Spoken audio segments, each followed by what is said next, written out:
Government shutdown now in its third week. Joining us, House Speaker Mike Johnson. Mr. Speaker, thanks for coming on this morning.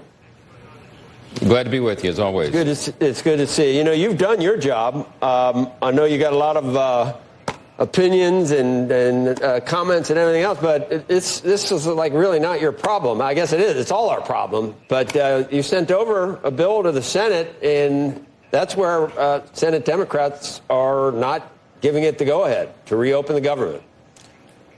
It really is as simple as that. I mean, we passed the bill here September 19th. We did the work. We sent it over in bipartisan fashion, by the way. We did have one Democrat who had common sense enough to not shut the government down. We sent the bill over to the Senate, and now they have spiked it 9 times, okay? They've had 9 votes now. 44 Democrats over there voting down the bill, and they're exacting now real pain for real. I mean, the troops are getting paid, thankfully, because President Trump heroically stepped into the fray here, and they found a way to reallocate some funding to make sure that active duty service members got their pay yesterday on schedule. But that's a temporary fix. And all of these other programs and services, I mean, health services for veterans and, nutrition programs for young pregnant women and, all the things that the government does for the American people are suspended right now. Half the civilian workforce is on furlough, and we're in dire straits. And every week of a shutdown, we surrender $15 billion in gross domestic product. I mean, this is real cost for real people. They're playing political games, and it absolutely has to end. Mr. Speaker, we're going to have Senator Kelly on a little bit later. And I saw him yesterday saying the way that to end this, it can be ended by President Trump, I guess, giving assurances that those subsidies would be extended. I don't know whether that would be enough. I mean, Chuck Schumer, it's a $1.5 trillion wish list of stuff that he's still insisting on. Here's what's worrisome to a lot of people. If something like that were to happen and the president did say, okay, we're going to get a deal, if it's done without any reform of Obamacare, just extending these subsidies, because it's not the Affordable Care Act, it's the unaffordable Care Act, and something needs to be done for reforms. If you just did a clean extension, you might lose some of your people on the House side, and you might need Democrats to get it passed in the House, which would threaten your speakership. So you're between a rock and a hard place at this point. Well, this is not about me. It's about the American people. Let's make something very clear. Let me predict what Senator Kelly is going to say on the show. He's going to give you a long, impassioned speech about health care and how the subsidies are so important to make sure that people don't die and all of this. Let me tell you something. This is not a health care fight. This is a very simple funding fight. It always was. They have created a red herring. The subsidies don't expire until the end of the year. We were always planning to have the thoughtful debate and deliberation over that in the month of October and November before the subsidies expired. They know that. They grabbed that issue from the end of the year and pulled it back into September to try to pretend like that was the issue. It never was. Now, let me say this about the subsidies.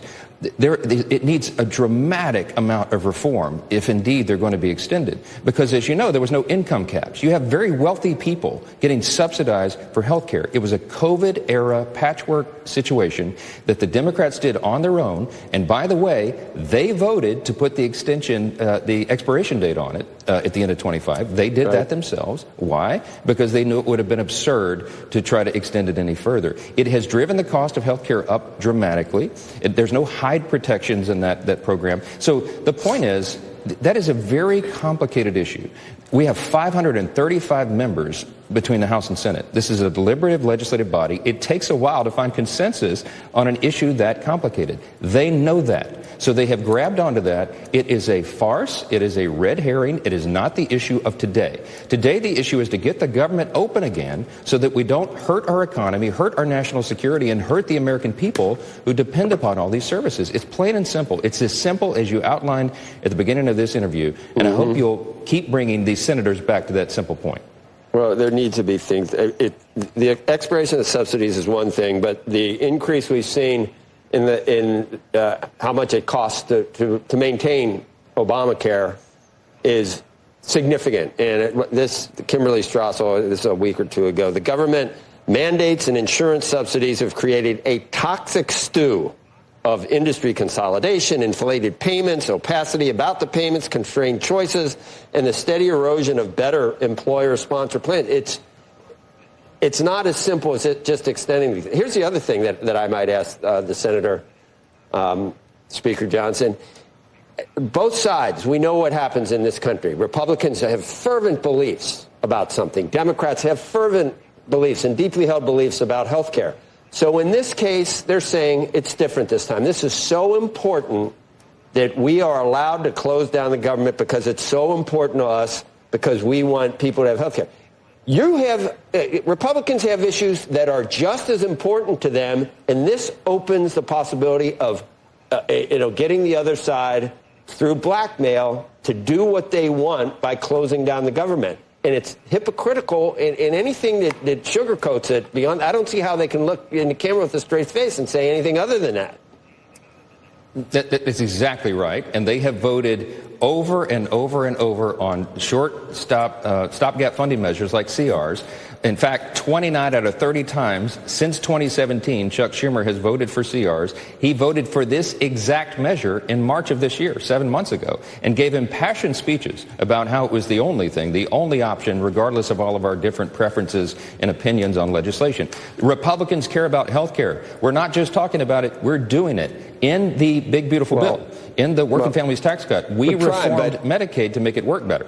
But, Speaker Johnson, I mean, the president and Republicans have said we're repeal and replace, and it's like we're in a wilderness. Republicans are in the wilderness on what to do to try to fix our health care. Actually, we're not. We're not. We've got pages and pages and pages of ideas on how to reform healthcare. You can't rip Obamacare out at the roots. It's too deeply ingrained now, and that's the problem. No one's talking about repealing and replacing Obamacare, but we have to increase access to care, quality of care, and bring down the cost. The Democrats have demonstrated over and over the costs go through the roof when they're in charge. This was their health care plan, right? Young people don't need Cadillac plans, Mr. Speaker. They don't need A to Z, that's and right. They're supporting the entire this behemoth that's called Obamacare. Yes. It's unwieldy and it's dying of its own weight. Speaker Johnson, you and I can talk about that for 90 minutes. Yeah. Right. Speaker Johnson, I'm not a fan of playing politics, of shutting down the government like this, but there are situations where you're being accused of playing politics recently, too. There was a special election that was held for Arizona more than 3 weeks ago now. The Democratic Congresswoman-elect won that special election, Grijalva. She's waiting to be seated, and now Arizona's Attorney General is threatening to sue you for taxation without representation if you don't seat her. I realize Congress is not in session, but it's been more than 3 weeks, and all the representatives in the House are being paid right now. Why can't you seat her? Well, not all the members of the House are being paid. I think all the Republicans. Well, some of them have chosen not to take a paycheck. They are all under law allowed to receive a paycheck, but they are saying that this is a huge amount of politics. You're using this as leverage by not seating them, and Arizona is saying this is taxation without representation. No. Yeah, I'm shocked that there's another Democrat politician from Arizona seeking publicity right now. Now the state AG is involved. You haven't seated their full delegation. She's going to sue me, I'm sure. No, she's not going to sue you. The Attorney General of Arizona is going to sue you for their people not being able to be fully represented. No, that's who I'm referring to. I know, and she wants publicity too, and it's all a farce. Let me tell you what's happening here. The Rep-elect Grijalva was elected after the House went out of session. So I have said this repeatedly. I'm delighted to administer the oath to her as soon as we get back to legislative session. The people who are preventing us from doing that, ironically, are the two Democrat senators from Arizona. If Gallegos and Kelly would vote to reopen the government, we'll get this thing done quickly.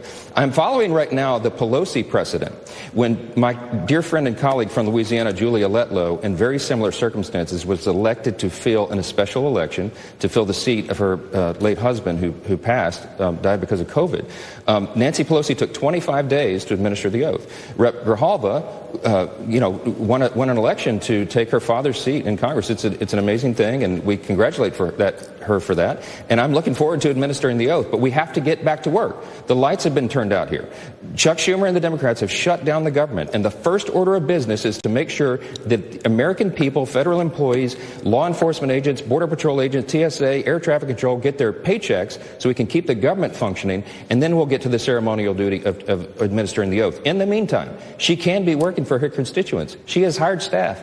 I've noticed they keep doing stunt videos outside of her office, knocking on the door and pretending it's closed. It shouldn't be. She should be in there taking calls from her constituents and doing her job. Mr. Speaker, we heard Chuck Schumer, Senator Schumer, say every day that we're closed, it gets better for us. Obviously, not probably a very smart thing to say, but I think he's alluding to polling, and I don't expect polling to help. You've got a lot of media entities that, if Republicans shut down the government, you might have the coverage that we're seeing nationwide might be a little bit different. Okay, so we get that. It's always going to be that way. Always going to be that way. There's no way around it. Do you believe the polls, though? Do you believe that the Democrats have sold that bill of goods, that this is a Republican shutdown? And do you think it's going to hurt? Should Republicans be rightly concerned about the midterms because you're, I don't know, once again pushing grandma off the cliff in her wheelchair? No, I'm very bullish about the midterms. I'm absolutely convinced that we're going to grow the House majority here and keep the Senate, of course, and we'll be able to give President Trump 4 years and not just 2. And part of the reason I'm confident about that is I know we're doing the right thing. This is the simple thing. This is the historic thing, by the way. We passed a totally clean stopgap funding measure, a clean CR. There's no Republican priorities or policy riders or anything on that at all. It's 24 pages in length, and every person in the country can see it for themselves. Now, do we have headwinds from the mainstream and legacy media who, parrot the, Chuck Schumer's talking points every day? Of course.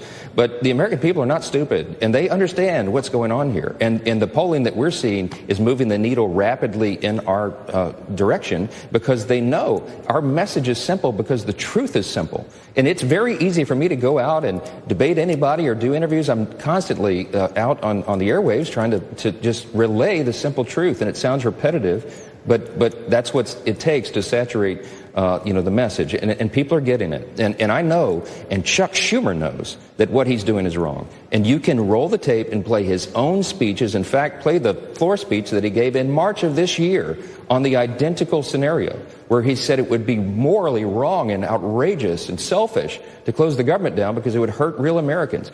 Remember, as you said earlier, Joe, and their counterproposal CR is a joke. It's not just healthcare. They want to add $1.5 trillion in new spending on a 7-week stopgap funding measure. They want to give healthcare paid for by U.S. taxpayers to illegal aliens. Yes, that is in the bill, page 57.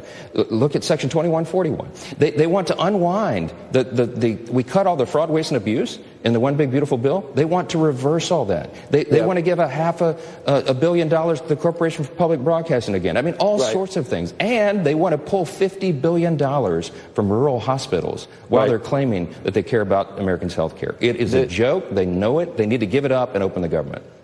Yeah, it should be made clear that obviously it's against federal law to cover illegals with Medicaid. But the way you can, for example, the way California does it, they do cover 1.4 million illegals using that loophole that allows them they game the system with those provider taxes to jack them up, to get a bigger reimbursement from the feds, which allows that money to go do all this other stuff, which allows state money to get freed up to cover illegal aliens from cradle to grave. It's not just young or old or anything else. So that's factual. You're saying it, but people hear you say that and they don't believe you because Hakeem Jeffries. They need to go read it themselves. But they can immediately point to that federal funds can. So they will stick to that. Federal funds are not being used, but federal funds go out there to California. You can use the federal funds for this and then take the money you were going to save from that to pay for the illegal aliens. And that's what's going on. We know. But you got to look at it closely to figure that out. What's the end game? Well, at this point, how are you going to get? How are we going to? Once we get no kings out of the way, Chuck will feel okay about negotiating. Let's pray that that's true. Just to put a bow on what you just said, we closed those loopholes in the one big beautiful bill. Right. And Section 2141 of their counter proposal says they want to repeal that. Okay, so right. how does this end? I do think it has a lot to do with the Hate America rally that'll be on the mall on Saturday. You're going to have all the Antifa and BLM and pro-Hamas. Watch who assembles there. All the Marxists will be on the mall. They can't open the government apparently until that rally is over because they can't face the angry mob. So as soon as that's done. What's as soon as that's over, you think that there is an impetus or a way to kind of break this by next week? I think you've got at least, we just need 5 Democrats in the Senate to join and do the right thing with the majority of the Senate that's already there to reopen the government. And then we will have all these debates. And I can't wait to have all these debates with all these folks on all these issues. That's the way the system works. It's the way the process works. We were always going to do that. This is a game. They're trying to play a game because they had to draw a line in the sand to show a fight against President Trump and Republicans so they can protect their own careers. Chuck Schumer's worried he's going to get a challenge from a Marxist in New York. You might have noticed Marxism is all the rage in New York now. We're going to have probably a Marxist mayor, I think. Looks like he's going to win. Chuck Schumer thinks AOC or one of Mamdami's disciples is going to run against him and he's going to lose his Senate seat. He's been in Congress for 44 years. He came here when I was 9 years old in the 3rd grade. He doesn't want to go home and do anything else. And so that's what this is about. It is a selfish political game so that they can get cover. And I wish it weren't true, and it gives me no pleasure to tell you that, but everybody can see through this and they know exactly what's going on. Speaker Johnson, thanks for your time this morning. Thanks a lot. Appreciate it. Okay.